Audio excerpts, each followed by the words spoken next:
Hello students, this is our lecture 2 for propositional logic. In lecture 1 we have already discussed about the basic logics, logical connectives, and gate, or gate, not gate, as well as the conditional, biconditional statements. Also we have learned how to check a compound proposition is a tautology or a contradiction or a contingency, etc. Now this topic is related to express the logical equivalence and the properties of the propositional logic in terms of the set algebra. Let us start our discussion. That I have already told you that I will discuss the notes from now in Hindi and English. So let us start. इसके बाद हम लोग को क्या करना है, logical equivalence पे चले जाना है. तो लॉजिकल इक्विवेलेंस का मतलब क्या होता है कि समझ लो हमारे पास दोनों कंपाउंड प्रोपोजिशन है, capital P and capital Q, ये दोनों कंपाउंड प्रोपोजिशन है जहाँ पे P1, P2, Pn, Q1, Q2, Qn ये सारा हमारा वेरिएबल्स है. तो दोनों कंपाउंड प्रोपोजिशन को हम लोग कहेंगे कि दोनों लॉजिकली इक्विवेलेंट हो रहा है. कब हम लोग उसको कहेंगे, अगर हम लोग इसका ट्रूथ टेबल बना के देखें कि capital P and capital Q दोनों का ट्रूथ टेबल सेम आ रहा है, that is capital P and capital Q both have the same truth values for the same truth values for the variables, then we will declare that P and Q are logically equivalent, and we will symbolize it by this symbol, that is the symbol of the logical equivalence. Now this is most important topic, one of the important topic for the propositional logic. क्योंकि हम लोगों को logical equivalence का formula पकड़ के कुछ formula को simplify करना है. जैसे हम लोगों को CNF बनाना है, DNF बनाना है, या फिर कोई भी कंपाउंड प्रोपोजिशन हमारे पास है तो उसको हम लोग छोटा कर सकते हैं with the help of the logical equivalence. ठीक है, तो पहला लॉजिकल इक्विवेलेंस हम लोग को यहाँ पे चेक करने के लिए दिया हुआ है कि P कंडीशनल Q और नॉट P और Q. तो हम लोग यहाँ पे दिखते हैं कि P कंडीशनल Q का ये है ट्रूथ टेबल. तो दोस्तों हमने फिर से कहा है कि अगर पहला वैल्यू ट्रू और दूसरा वैल्यू फॉल्स आता है तभी जाके P कंडीशनल Q का वैल्यू क्या होगा, फॉल्स होगा, और बाकी सभी जगह पे इसका वैल्यू क्या रहता है, ट्रू रहता है. तो फिर से हम लोग नॉट P और Q का वैल्यू निकाल रहे हैं यहाँ पे, और हम लोग देख रहे हैं कि ये दोनों टेबल क्या दे रहा है, सेम वैल्यू दे रहा है. तो हम लोग कह सकते हैं कि P conditional Q and not P और Q having the same truth values. तो हम लोग अभी क्या कर सकते हैं, जिस जिस जगह पे हम लोग P कंडीशनल Q दिखेंगे उस जगह पे हम लोग नॉट P और Q से P कंडीशनल Q को रिप्लेस कर सकते हैं. यही टेक्निक है जो हम लोगों को विदाउट यूजिंग ट्रूथ टेबल में करना है. जो बहुत सारा प्रॉब्लम दिया हुआ रहता है एग्जाम पे कि without using truth table prove that it is a tautology और prove that it is a contradiction और something else, find the CNF DNF without using truth table. तो हम लोग को क्या करना है, ये सारा 2 या 3 फार्मूला है, हम लोग को ये याद करके रखना है कि P कंडीशनल Q को हम लोग रिप्लेस कर सकते हैं नॉट P और Q से. Similarly, we can go to the another formula, that is the De Morgan's law, which is a very important law for the set algebra as well as for the propositional logic system. So you can easily verify from this table that both the truth values are same. So not of P और Q का मतलब क्या होगा, complement of P and complement of Q. ठीक है, तो ये सारा प्रैक्टिस प्रॉब्लम हमने यहाँ पे दिया हुआ है और शायद आप लोगों ने कंप्लीट कर भी चुके हो ये सारा प्रॉब्लम. तो याद में रखना है कि P कंडीशनल Q को हम लोग रिप्लेस करेंगे नॉट P और Q से, और अगर P बाई कंडीशनल Q है तो हम लोग ये दूसरा जो प्रॉब्लम है या फिर तीसरा जो प्रॉब्लम है ये दोनों फॉर्म को हम लोग अप्लाई कर सकते हैं. ठीक है, जिस जगह पे हम लोग को जो चाहिए उस हिसाब से हम लोग आइदर प्रॉब्लम 2 पे जो फॉर्म दिया हुआ है उसको अप्लाई करेंगे या फिर प्रॉब्लम 3 पे जो फॉर्म दिया है उसको अप्लाई करेंगे. क्यों अप्लाई करेंगे, क्योंकि हम लोग को CNF DNF निकालना है. CNF DNF के बारे में मैं बाद में बताता हूँ वो क्या होता है. तो ये दोनों फॉर्म को हम लोग को याद करके रखना है. ठीक है, अभी नेक्स्ट हमारे है हमारे पास के एल्जेब्रिक लॉज ऑफ कनेक्टिंग। तो सोचो हम लोग सेट एल्जेब्रा पढ़ चुके हैं, जहाँ पे हम लोग क्या करते हैं, जो कुछ सेट्स हैं हमारे पास ABCD सेट्स है, तो सेट्स का कुछ ना कुछ बेसिक प्रॉपर्टीज रहता है।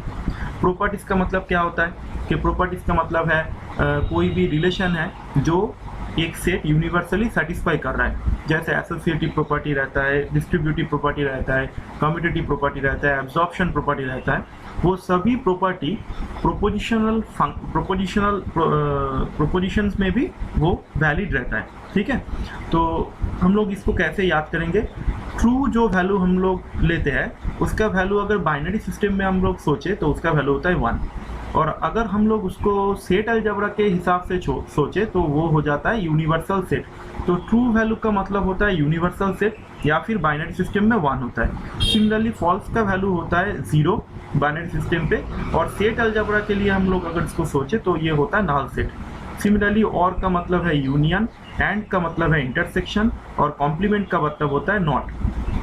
ठीक है, तो अभी हम लोग क्या करते हैं, एक डुअलिटी प्रिंसिपल पे इसको रन करते हैं। डुअलिटी प्रिंसिपल का मतलब क्या होता है, अगर कोई भी फॉर्म टोटोलॉजी फॉर्म कर रहा है, कोई भी कंपाउंड प्रोपोजिशन टोटोलॉजी फॉर्म कर रहा है, तो उस जगह पे अगर एंड को हम लोग और से, और को एंड से, ट्रू को फॉल्स से, या फिर फॉल्स को ट्रू से अगर हम लोग रिप्लेस करते हैं तो वो टोटोलॉजिकल फॉर्म सेम ही रहता है, उसका कोई चेंज नहीं आता है। ठीक है, फॉर टोटोलॉजिकल फॉर्म एग्जैक्टली सेम रहता है।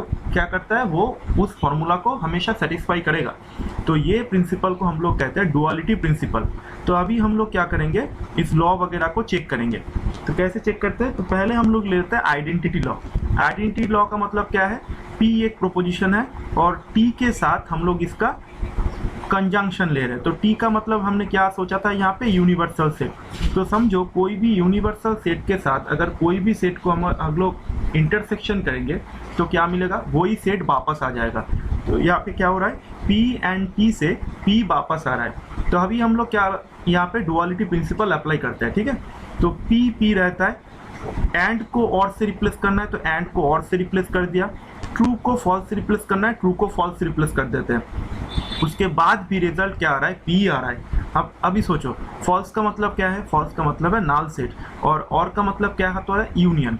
ठीक है, तो कोई भी सेट को अगर कोई भी नल सेट के साथ हम लोग यूनियन लेंगे तो क्या आएगा, जो सेट हमारे पास है वो सेट वापस आ जाएगा। ठीक है, तो ये होता है डुअलिटी प्रिंसिपल कि एंड को अगर और से, ट्रू को अगर फॉल्स से रिप्लेस करेंगे तो रिजल्ट क्या होता है, सेम ही रहता है। तो अभी हम लोगों को मालूम है, अभी सब लोगों को मालूम है कि बहुत सारा लॉ है सेट अलजेब्रा के ऊपर। तो वो सारा लॉ यहाँ पे स्टेट हुआ है, PDF में भी तुम्हारे दिया हुआ है। तो हम लोग को क्या करना है, ये सभी लॉ को याद करके रखना है, because without knowing this law you can not go further to solve the problems without using truth table. Okay, so identity law ये है। डोमिनेंट लॉ में क्या होता है, T और F डोमिनेट करता है, तो P और T करेंगे तो T आएगा, P एंड फॉल्स करेंगे तो फॉल्स आएगा। आइडेम्पोर्टेंट लॉ एक बहुत ही इंपॉर्टेंट लॉ है, P के साथ P का यूनियन करते हैं, P के साथ P का इंटरसेक्शन करते हैं तो क्या आएगा, वही सेट वापस आ जाता है। कॉम्प्लीमेंट लॉ का मतलब क्या होता है, कोई भी एक कॉम्प्लीमेंट ले लो, कोई भी एक एलिमेंट का, उसका फिर से कॉम्प्लीमेंट ले लेते हैं, तो कॉम्प्लीमेंट का कॉम्प्लीमेंट क्या हो जाता है, वो सेट वापस आ जाता है।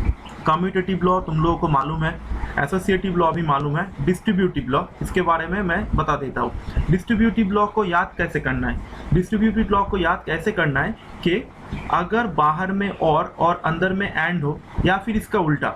ठीक है, एंड और ये दोनों साइमल्टेनियसली आना चाहिए और तीनों एलिमेंट आना चाहिए। ठीक है, P Q R ऐसे करके तीनों डिस्टिंक्ट वेरिएबल्स आना चाहिए।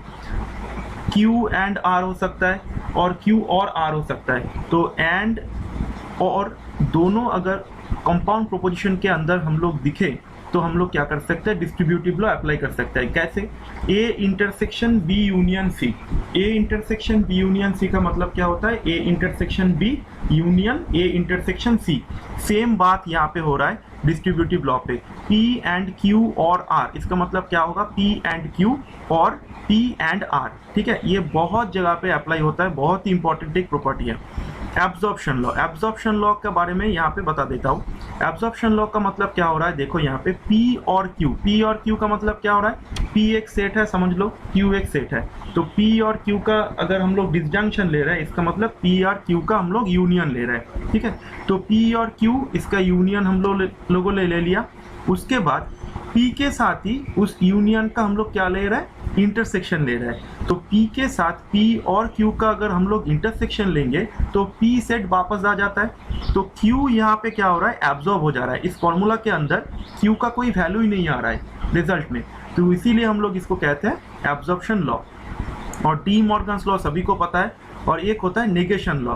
नेगेशन लॉ का मतलब क्या होता है कि P के साथ अगर P का कॉम्प्लीमेंट लोगे, कि समझ लो A और A कॉम्प्लीमेंट दोनों का यूनियन लेते हैं, तो क्या मिलेगा, यूनिवर्सल सेट मिलेगा, इसका मतलब ट्रू आ जाएगा। और A के साथ अगर A का कॉम्प्लीमेंट का इंटरसेक्शन करेंगे तो क्या आएगा, वो फॉल्स आएगा, यानी नॉन माने एम्प्टी सेट आ जाएगा, ठीक है। तो हम लोग यहाँ पे एक प्रॉब्लम को अच्छी तरीके से डिस्कस कर लेते हैं। चलो, विदाउट यूजिंग ट्रूथ टेबल हम लोग को ये प्रूफ करना है कि P by conditional Q P and Q और not P and not Q के साथ इक्विवेलेंट होगा। कैसे इक्विवेलेंट होगा, P बाई कंडीशनल Q, इसका मतलब क्या मैंने बताया था पिछले क्लास में, इसका मतलब ये है P if and only if Q, इसका मतलब P Q को इम्प्लाई करेगा, Q भी P को इम्प्लाई करेगा। तो हम लोग यहाँ पे लिख रहे हैं P conditional Q and Q conditional P, ठीक है। ये तो फॉर्मूला मैंने लॉजिकल इक्विवेलेंस में दिया हुआ है, उससे मैंने इसको लिख दिया। अभी याद में रखो, मैंने फिर से बताया है कि P कंडीशनल Q ऐसा करके कोई भी स्टेटमेंट अगर हम लोग लिखेंगे तो लॉजिकल इक्विवेलेंस से हम लोग उसको यहाँ पे डाल सकते हैं। तो P कंडीशनल Q का मतलब होता है नॉट P और Q, जो प्रोपोजिशन पहले है उसके पहले एक कॉम्प्लीमेंट आएगा, कंडीशनल को रिप्लेस करके हम लोग वहाँ पे और लिखेंगे और सिंपली Q आ जाएगा। तो P कंडीशनल Q का मतलब होगा नॉट P और Q, ठीक है। सिमिलरली Q कंडीशनल P का होगा नॉट Q और P। तो अगर हम लोग यहाँ पे डिस्ट्रीब्यूटिव लॉ अप्लाई करना चाहते हैं तो कैसे करेंगे, समझ लो नॉट P और Q, इसको पकड़ लो, एक पूरा एक सेट है कैपिटल A, नॉट P और Q एक पूरा सेट है कैपिटल A, और A एंड नॉट Q और P हो रहा है। तो यहाँ पे है एंड और यहाँ पे है और, तो एंड और दोनों यहाँ पे आ रहा है, तो इसका मतलब हम लोग यहाँ पे डिस्ट्रीब्यूटिव प्रॉपर्टी अप्लाई कर सकते हैं। तो डिस्ट्रीब्यूटिव प्रॉपर्टी अप्लाई करेंगे तो क्या होगा, नॉट P और Q को हम लोग पकड़ रहे हैं A से, तो A intersection B not Q होगा। उसके बाद यूनियन देके हम लोग क्या लिखेंगे, A इंटरसेक्शन P। तो वही मैंने यहाँ पे लिखा है नॉट P और Q इंटरसेक्शन नॉट Q, बीच में ये और आ गया, नॉट P और Q इंटरसेक्शन P, यहाँ पे हम लोग लिखते हैं, तो इसको कहते हैं डिस्ट्रीब्यूटिव लॉ, ठीक है। फिर से हम लोग अगेन डिस्ट्रीब्यूटिव लॉ अप्लाई कर सकते हैं। क्यों, यहाँ पे भी देखो ये और है और ये एंड है, तो और एंड को पकड़ के हम लोग फिर से डिस्ट्रीब्यूटिव प्रॉपर्टी अप्लाई कर रहे हैं। तो क्या होगा, नॉट P और not P and not Q, बीच में और आ जाएगा Q एंड नॉट Q, ठीक है।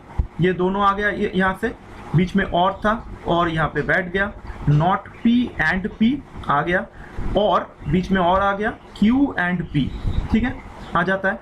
अभी देखो not P and not Q यहाँ पे आ गया, Q and not Q, Q and not Q का मतलब क्या होगा, नेगेशन लॉ। नेगेशन लॉ में क्या होता है, Q एंड नॉट Q का मतलब होता है false, P and not P का मतलब होता है फॉल्स, और देखे Q एंड P यहाँ पे आ गया। अभी फॉल्स का मतलब क्या होता है, फॉल्स होता है हमारे पास नल सेट। तो नल सेट के साथ अगर तुम कोई भी सेट का यूनियन लोगे तो वो सेट वापस आ जाएगा। तो इसका मतलब हो गया नॉट P एंड Q और P एंड Q दोनों यहाँ पे वापस आ रहा है, ठीक है। You can see here that it is coming here. So without using truth table is a quite difficult by remembering this logic, but wherever you remember all these laws it will be very easy because it does not take any calculation hazards that we have to face in the truth table. Okay, similarly दूसरे problem पे हम लोग चले आते हैं। Without using truth table हम लोग को ये प्रूफ करना है कि ये टॉटोलॉजी फॉर्म कर रहा है, ठीक है। ये बहुत एक इंपॉर्टेंट प्रॉब्लम है, बहुत बार आ चुका है एग्जाम पे। तो हम लोग को याद है कि P कंडीशनल Q का मतलब होता है नॉट P और Q। ये लॉजिक हम लोग यहाँ पे अप्लाई करेंगे फिर से। तो लेफ्ट हैंड साइड पे हम लोग ले रहे हैं P और Q and P imply Q and Q imply R, this whole imply R। तो समझो यहाँ पे P इम्प्लाई R है तो P इम्प्लाई R को चेंज कर देंगे नॉट P और Q से, Q इम्प्लाई R है तो नॉट Q और R से इसको रिप्लेस कर देंगे। अभी ये दोनों को देखो, ये दोनों को अगर देखोगे तुम तो यहाँ पे तुमको पता चल जाएगा कि ये जो और R दे के जो टर्म है वो ये दोनों पे कॉमन है, तो इसका मतलब R not P and not Q के साथ डिस्ट्रीब्यूट होके ये टर्म आया है। तो हम लोग यहाँ पे डिस्ट्रीब्यूटिव प्रॉपर्टी अप्लाई कर रहे हैं। डिस्ट्रीब्यूटिव प्रॉपर्टी अप्लाई करके क्या लिखेंगे, P और Q सेम रह गया, एंड देके not P and not Q को दोनों को एक साथ में लेते हैं और दोनों के साथ और R था तो और R को बाहर ले जाता है, ठीक है, अप्लाइंग द डिस्ट्रीब्यूटिव प्रॉपर्टी, और बाकी जो है वैसा सेम रख देते हैं। अभी हम लोग क्या करेंगे, यहाँ पे डी मॉर्गन्स लॉ अप्लाई करेंगे। तो A complement intersection B complement को हम लोग कैसे लिख सकते हैं, A union B whole complement. वही बात मैंने यहाँ पे लिखा है कि not P and not Q हम लोग लिख रहे हैं यहाँ पे नॉट ऑफ पी और क्यू, ठीक है। डी मॉर्गन्स लॉ यहाँ पे हम अप्लाई कर रहे हैं। तो अभी डी मॉर्गन्स लॉ अप्लाई करने के बाद यहाँ पे हम लोग देख सकते हैं कि यहाँ पे एंड है और यहाँ पे क्या है, और है। तो फिर से हम लोग यहाँ पे डिस्ट्रीब्यूटिव प्रॉपर्टी ला सकते हैं कि यहाँ पे है एंड और यहाँ पे है और, तो क्या होगा P और Q and not of P और Q हो जाएगा, और ये और यहाँ पे मिडिल पे वापस आ जाएगा। वापस आने के बाद क्या होगा, P और Q एंड यहाँ पे क्या होगा, R होगा, ठीक है। वैसे ही डिस्ट्रीब्यूटिव प्रॉपर्टी जो पहले हम लोग अप्लाई किया है यहाँ पे, वही फिर से हम लोग यहाँ पे अप्लाई कर रहे हैं। तो यहाँ पे समझो P और Q का कॉम्प्लीमेंट, तो दोनों टर्म यहाँ पे सेम है लेकिन एक दूसरे का कॉम्प्लीमेंट है। तो कोई भी एक सेट उसके कॉम्प्लीमेंट के साथ अगर इंटरसेक्शन लेता है तो वो क्या हो जाता है, फॉल्स हो जाता है। तो सिंपली ये पूरा टर्म हमारा यहाँ को क्या देगा, फॉल्स देगा। तो और ये जो है वो हम लोग यहाँ पे छोड़ देता है, P और Q एंड R। यहाँ पे डिस्ट्रीब्यूटिव प्रॉपर्टी नहीं अप्लाई कर रहे हैं, डिस्ट्रीब्यूटिव प्रॉपर्टी अप्लाई कर सकते हैं लेकिन नहीं अप्लाई करेंगे क्योंकि हम लोगों को कैलकुलेशन में बहुत ही आसानी होगा, इसीलिए नहीं अप्लाई कर रहे हैं, ठीक है। तो यहाँ पे फॉल्स आ गया, फॉल्स का मतलब है नाल सेट। तो नाल सेट के साथ अगर कोई भी सेट का हम लोग यूनियन लेते हैं तो वो क्या हो जाता है, वो सेट वापस आ जाता है। तो ये सेट यहाँ पे वापस आ गया, ठीक है, आइडेंटिटी लॉ के साथ। तो यहाँ पे फिर से ये पूरा टर्म किसको इंप्लाई कर रहा है, आर को इंप्लाई कर रहा है। तो P इंप्लाई आर को हम लोग कैसे, Q के हम लोग कैसे लिख सकते हैं, नॉट P और Q से लिख रहे हैं। तो P और Q and R this imply R ये है, तो इसको हम लोग कैसे लिखेंगे, complement of this whole thing और R ऐसे लिखेंगे। तो कॉम्प्लीमेंट ऑफ P और Q एंड R और R। तो अभी हम लोग क्या करेंगे, डी मॉर्गन्स लॉ अप्लाई करेंगे। डी मॉर्गन्स लॉ अप्लाई करेंगे तो क्या होगा, कॉम्प्लीमेंट ऑफ ये और कॉम्प्लीमेंट ऑफ R होगा। यहाँ पे समझो कि A इंटरसेक्शन B है, A इंटरसेक्शन B का कॉम्प्लीमेंट हम लोग ले रहे हैं बाहर में, तो क्या हो जाएगा, A कॉम्प्लीमेंट और दे के B कॉम्प्लीमेंट आएगा, ठीक है। तो इसीलिए हम लोग यहाँ पे पहले R का डिस्ट्रीब्यूटिव प्रॉपर्टी नहीं अप्लाई किया है क्योंकि बाहर एक R है तो उसके साथ कुछ ना कुछ होगा, इसीलिए हम लोग R को छोड़ दिया था यहाँ पे, ठीक है। तो यहाँ पे देखो क्यों छोड़ा था, क्योंकि R और नॉट R ये दोनों का अगर हम लोग लेंगे, कोई भी एक सेट है और उसके साथ उस कॉम्प्लीमेंट का यूनियन अगर हम लोग लेंगे तो क्या हो जाएगा, वो ट्रू आ जाता है। तो ट्रू है हमारा यूनिवर्सल सेट, तो ट्रू के साथ कोई भी सेट का यूनियन ले लो, यूनिवर्सल सेट ही वापस आएगा, तो रिजल्ट आ गया हमारा ट्रू, ठीक है। तो फिर से हम लोगों ने यहाँ पे क्या किया, एक टॉटोलॉजी को प्रूफ किया।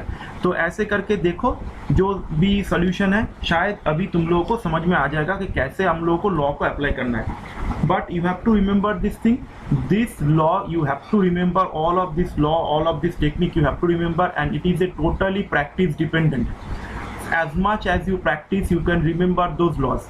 From one or two problem it is totally difficult for all of you that you have to remember all those laws and you can apply these laws in the exam. Okay, so first take any example from your book, from any one of this thing, or I have given you the assignments here to try to solve those. Okay, तो ये सारा कुछ problem है यहाँ पे, शायद तुम लोगों ने प्रूफ किया हुआ है। बहुत ही इंपॉर्टेंट है, बहुत ही इंपॉर्टेंट है क्योंकि ये सभी क्वेश्चन यूनिवर्सिटी के क्वेश्चन में आ चुका है, ठीक है। तो अच्छे करके इसको सॉल्व कर लो अभी।